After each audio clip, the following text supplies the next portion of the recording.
An outing with Paddington was more likely than not to end up in some kind of disaster, and she wasn't sorry to be out of the way for a change. All the same, Mrs. Bird would have been hard put to find fault with the orderly procession which neared the park some while later, and even the policeman on point duty nodded approvingly when Mr. Gruber signalled that they wanted to cross the road.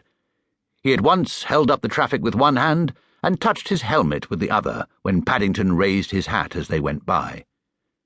It had taken them quite a long time to reach the park, for there had been a great many shop windows to look in on the way, and Mr. Gruber had stopped several times in order to point out some interesting sights he didn't want them to miss. Although Paddington had been in a number of parks before, it was the first time in his life he had ever seen a really big one, and as Mr. Gruber led the way through the big iron gates, he decided he was going to enjoy himself. Apart from the grass and trees, there were fountains, swings, deck chairs, and in the distance he could even see a lake shimmering in the afternoon sun. In fact, there was so much to see he had to blink several times in order to make sure he was still in London. Mr. Gruber beamed with pleasure at the look on Paddington's face. "It might be an idea to go and sit by the lake first of all, Mr. Brown," he said. "Then you can dip your paws in the water to cool off while we have our sandwiches." "Thank you very much, Mr. Gruber," said Paddington gratefully.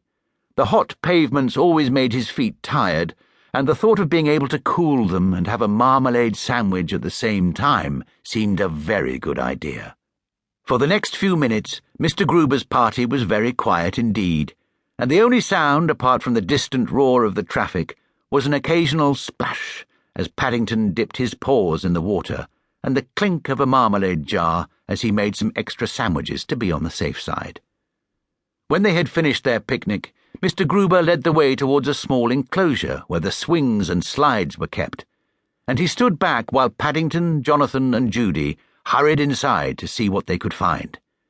Paddington in particular was very keen on slides, and he was anxious to test a large one which he had seen from a distance.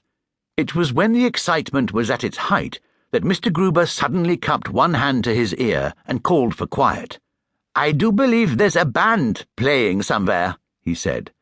Sure enough, as the others listened, they could definitely hear strains of music floating across the park. It seemed to be coming from behind a clump of trees, and as Mr. Gruber led the way across the park, it gradually got louder and louder. Then, as they rounded a corner, another large enclosure came into view. At one end of it, there was a bandstand, and in front of that there were rows and rows of seats filled with people listening to the music. Mr. Gruber pointed excitedly at the bandstand. "We're in luck, Mr. Brown," he exclaimed. "It's the Guards." While Mr. Gruber went on to explain that the Guards were a very famous regiment of soldiers who kept watch over Buckingham Palace and other important places, Paddington peered through the fence at the men on the platform. They all wore brightly coloured uniforms with very tall black hats made of fur, and their instruments were so highly polished they sparkled in the sun like balls of fire.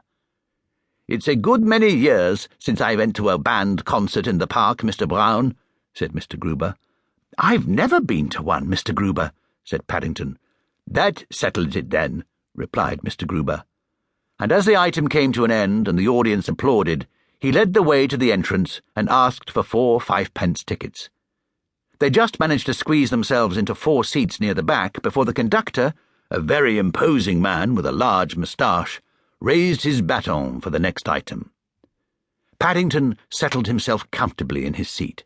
They had done so much walking that day he wasn't at all sorry to be able to sit down and rest his paws for a while, and he applauded dutifully and cheered several times when, with a flourish, the conductor at last brought the music to an end and turned to salute the audience.